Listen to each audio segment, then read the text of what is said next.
Hi guys, Wolvie fan back again. Apparently I lied. I am doing another video before Christmas. This one's going to be more of a tag video. And there's nobody specific. It's across the board. If you want to do a video, awesome. Would love to see it. Now what it is you pick your or tell me, because I want to know, and that's the whole reason why I'm doing this video, is you tell me who your favorite character is. Doesn't matter. I mean, obviously it doesn't matter because your favorite character. Why you like the character, why you followed the character for how many years, and whether you maybe changed characters over the years too, and had a new favorite. But tell me who your favorite character is and why you love that character and the series runs and what have you, and just give me a little bit of an explanation so I get a little more feel for what you guys are all about. As you can tell based on my name or tag name and the books in front of you, my character is Wolverine. Loved him right from the beginning since I started collecting, and X-Men was one of the first comics I had collected. As a character himself, excuse me, he's like the ultimate assassin. Doesn't need weapons. I mean, he's proficient in every single one of them. And he's Canadian. That's a kind of a close to home type of thing. But with his healing factors and and his claws and unbreakable bones, and he could pretty well sustain pretty much anything. And I think that's the somewhat reason why they kind of modeled Deadpool after him, because Deadpool is virtually the same thing, and like Sabretooth and them as well. But out of all three of them, Wolverine is by far most durable. You can't just cut his head off or whatever, right? Like you can't, apparently it's happened with Sabretooth and that.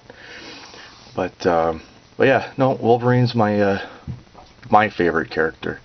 He's got a sense of humor when he wants to be funny, which isn't very often, but it makes for a good read.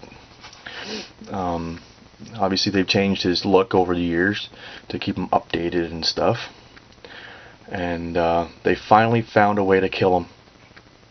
I mean, okay, drowning or suffocation is a way to do it. That's pretty much, I mean, I'm sure if they had him trapped somewhere where he couldn't eat, drink, or whatever, he'd still figure out a way to survive. But without breathing is probably the big one. I'd like to find out, or see them find a way to bring him back. As much as X-23 is doing I think a pretty good job in his stead, but still not the same, And hell, I mean, they had a couple of series where he was like older, like Old Man Logan and that. I mean, you can't have a series like that if Logan's been dead already. It's kind of a paradox type of deal, isn't it? So I would think that they're going to find a way to bring him back. Well, be it, like they use in a lot of stories, a teleporter goes back in time and finds a way to bring him through, or warns him or something, and he'll figure out a way to do it, or they'll do something stupid where there's a little air hole in that adamantium that he got covered in, and he manages to survive. Somebody decides to go back and take a look, and sure enough, he's in there unconscious or something, and they, instead obviously not being able to bring him back out of it, clone him or something and transplant his mind and whatever to the new clone body or what have you. There's a billion different ways they could do it, but either way, I think they're gonna probably bring him back in the future. I mean, like any comic universe, nobody stays dead for long, so but yeah, that's pretty much what the video is about. I didn't really, I was gonna say more, but yeah, no, I really like to see what you guys have to say, and like I say, it's a tag video across the YouTube universe. And I hope to see some of their videos soon. Alright, have a good one. Bye.